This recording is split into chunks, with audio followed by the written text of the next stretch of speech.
Hello, travelers of Teyvat. Welcome back to Discovering Teyvat, the channel where we delve deep into the rich lore and captivating stories that make the world of Genshin Impact so fascinating. I'm Al-Haytham, your guide on this journey, and today, we're embarking on an exciting new series that will unlock the mysteries behind the enigmatic figures known as the Fatui Harbingers. In our first episode, we shine a spotlight on one of the most intriguing and formidable members of the Fatui, the 8th Harbinger herself, La Signora.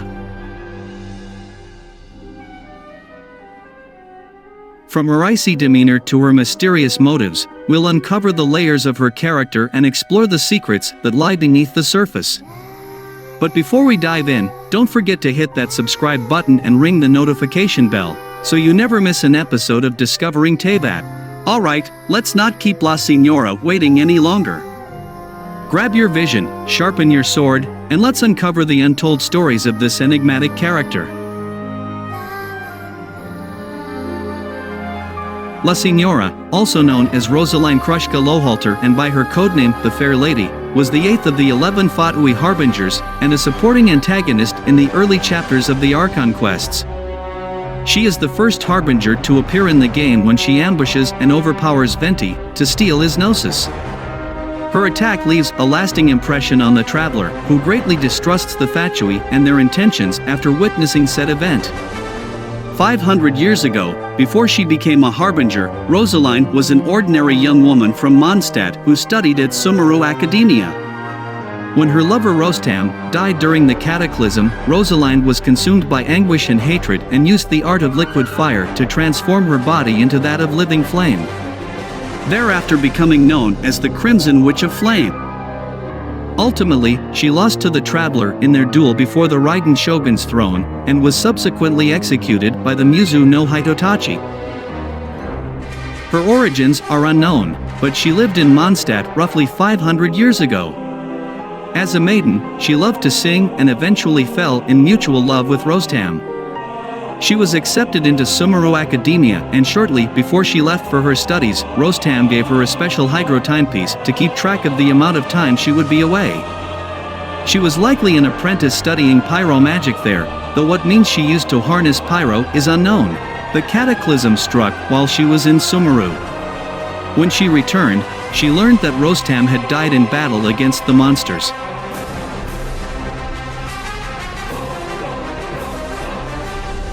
In her grief and rage, she decided to use her life's flame to cleanse the world's crookedness, becoming the Crimson Witch of Flame.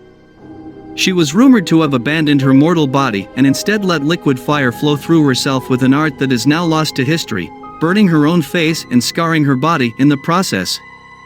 Although she only burned monsters and demons, she became feared by the people. Recruitment into the Fatui.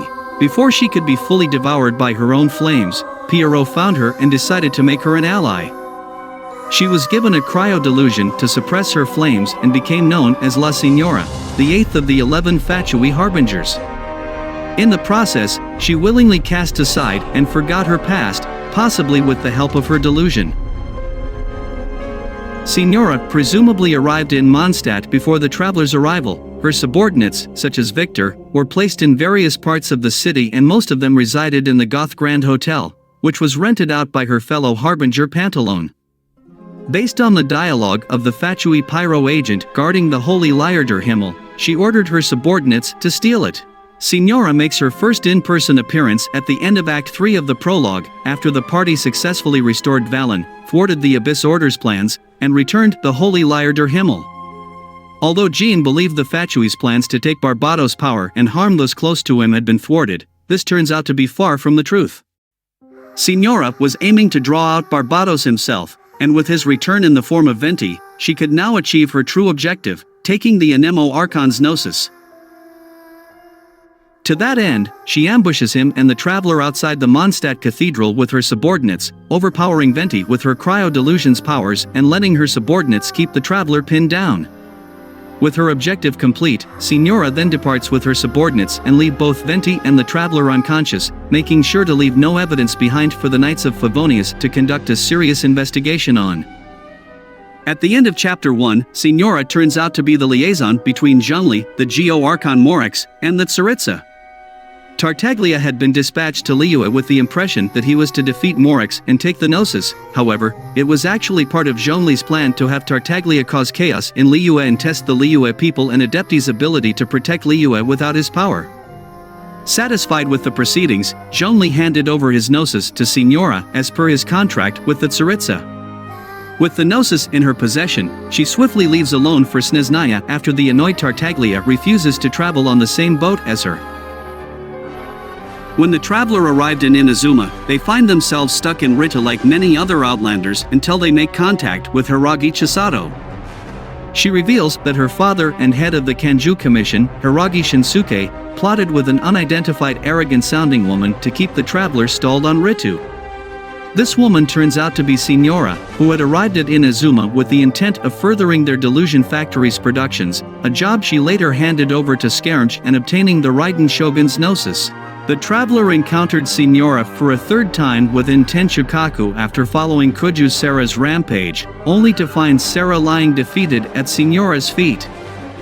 When the traveler confronted Signora, the woman flaunts her status as a Snezhnayan diplomat and plays ignorant to all of the Fatui's plots on Inazuma, including the Vision Hunt Decree and the distribution of delusions to members of the Watatsumi army, or otherwise dismisses the suffering that the Fatui caused both on Inazuma and in the previous two nations that they had encountered each other in.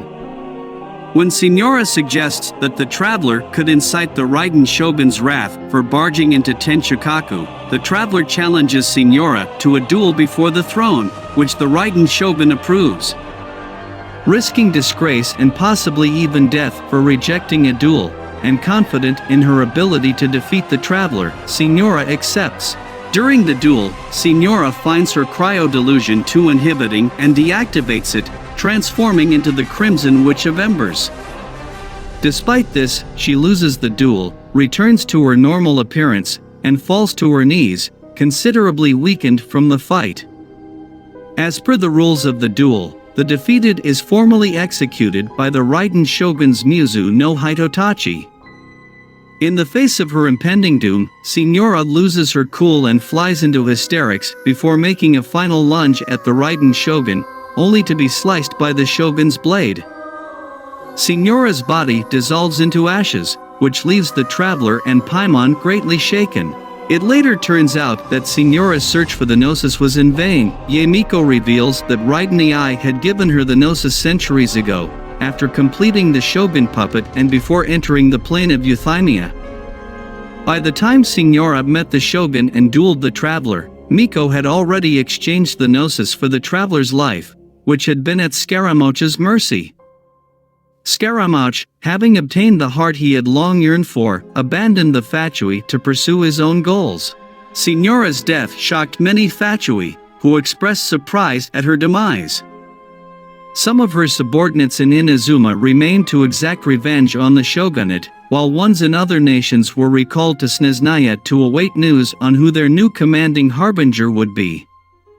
Meanwhile, some other branches in the Fatui saw Signora's vacancy as an opportunity to promote other, presumably lower-ranked harbingers, such as with Etham Snezovich's plan to build Arlecchino's prestige by sabotaging the peace talks between the shogunate and the Watatsumi forces.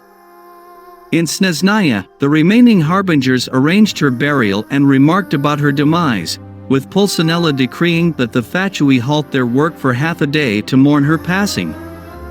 So, this was the whole backstory of La Signora, the 8th of the 11 Fatui harbingers. Hope you will love this series about the backstories of the Genshin notorious antagonists. Comment down who is your favorite harbingers and why. Let's meet again in the next part of the video. Till then, stay tuned.